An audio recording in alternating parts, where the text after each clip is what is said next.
نے بتایا فرعون کو کہ تیری بادشاہت میں ایک ایسا بچہ پیدا ہونے والا ہے جو تیری بادشاہت کو ختم کر دے گا۔ تو فرعون نے کیا کیا؟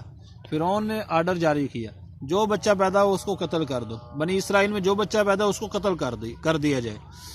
تو 70,000 بچے اس نے قتل کرا دی۔ پھر کسی نے اس کے ذہن میں ڈالا کہ بچے تو سارے تو قتل کراتا جا رہا ہے، کوئی مرد ہوگا نہیں، تو حکومت کس پہ کرے گا، بادشاہت کس پہ کرے گا؟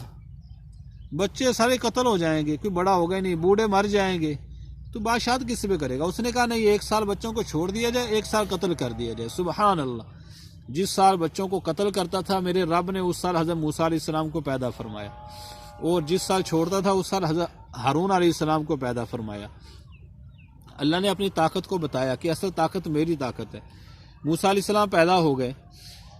اب موسیٰ علیہ السلام کی والدہ ڈر رہی تھی کہ اب فرعون کے آدمی آئیں گے، میرے بچے کو قتل کریں گے۔ اللہ نے کیا فرمایا؟ وَأَوْحَيْنَا إِلَىٰ أُمِّ مُوسَىٰ أَنْ أَرْضِعِهِ فَإِذَا خِفْتِ عَلَيْهِ فَأَلْقِيهِ فِي الْيَمِّ وَلَا تَخَافِي وَلَا تَحْزَنِي، کہ ہم نے موسیٰ علیہ السلام کی ماں کے اوپر وحی فرمائی کہ اس کو دودھ پلاؤ، بس جب تمہیں ڈر لگے کہ فرعون سے، تو پھر کیا کرنا ہے، اس کو دریا میں ڈال دینا۔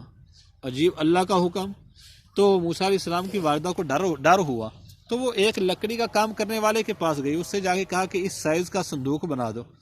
وہ فوراً چوکنا ہوا اور دوڑا گیا فرعون کے پاس بتانے کے لیے، نمبر حاصل کرنے کے لیے۔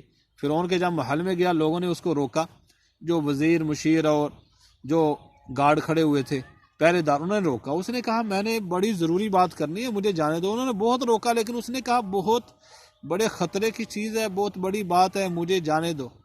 اندر جانے دیا انہوں نے۔ اندر گیا تو اللہ نے اس کی زبان بند کر دی۔ اب فرعون کے سامنے جا کے ادھر ادھر اشارے کرنے لگا۔ فرعون نے کہا یہ کون سے پاگل کو میرے پاس لے آؤ، اس کو جلدی سے نکال دو باہر نکال دیا۔ باہر آیا، زبان چل پڑی، پھر باتیں صحیح کرنی شروع۔ پھر اس نے کہا لوگوں سے، پھر کہنے لگا کہ بڑی ضروری بات کرنی ہے، مجھے جانے دو۔ انہوں نے بہت روکا، لیکن اس نے کہا نہیں۔ جب وہ اندر گیا، پھر اللہ نے اس کی زبان بند کر دی۔ ایک منٹ روک لگا۔ تو پھر وہ اندر گیا، پھر اللہ نے، میرے رب نے اس کی زبان بند کر دی، پھر اشارے کرنے لگے۔ فرعون نے پھر کہا یار اس کو کہاں سے لے آئے، اس کو جلدی سے نکال دو میرے پاس سے۔ پھر باہر نکالا، پھر زبان کھل گئی، پھر اندر گیا۔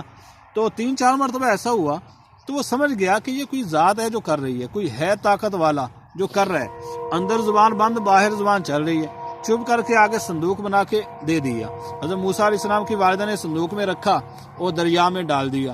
کیا گزری ہوگی اس وقت حضرت موسیٰ علیہ السلام کی ماں کے دل پر کہ جب اپنے بچے کو سمندر میں ڈال رہی کہ فرعون کے آدمی آ کے پتہ نہیں قتل کریں یا بچ بھی سکتا ہے، لیکن سمندر میں تو بچہ ڈوبے گا ہی۔ پانی کا کام ہے ڈبو دینا، پانی میں جو چیز جاتی ہے وہ ڈوب جاتی ہے، پانی کا کام ہے۔ تو موسیٰ علیہ السلام کی والدہ بس دل پہ کیا پتھر رکھا اور سمندر میں، دریا میں ڈال دیا۔ اور موسیٰ علیہ السلام کی بہن سے کہا اس کو دیکھو، اپنے بھائی کو دیکھتے جاؤ۔ اب وہ اندر جا رہے ہیں، وہ کنارے پہ دیکھتی ہوئی جا رہی ہے۔ فرعون کے محل کے نیچے سے یہ سمندر گزرتا تھا۔ اس کی بیوی باہر کھڑی ہوئی، دیکھا بہترین صندوق اٹھایا، کھول کے دیکھا اندر موسیٰ علیہ السلام، خوبصورت بچہ اٹھایا، فرعون کے پاس لے گئی، اپنے شوہر کے پاس کہا کہ اس کو ہم بیٹا بنائیں گے، یہ ہمیں بہت فائدہ دے گا، ہماری آنکھوں کی ٹھنڈک بنے گا۔ اس نے کہا تیری آنکھوں کی ٹھنڈک بنے گا، میری نہیں بنے گا۔ اگر وہ بدبخت کتابوں میں لکھا یہ کہہ دیتا کہ ہاں میری آنکھوں کی ٹھنڈک، اللہ اس کو بھی ایمان کی دولت نصیب فرما دیتا۔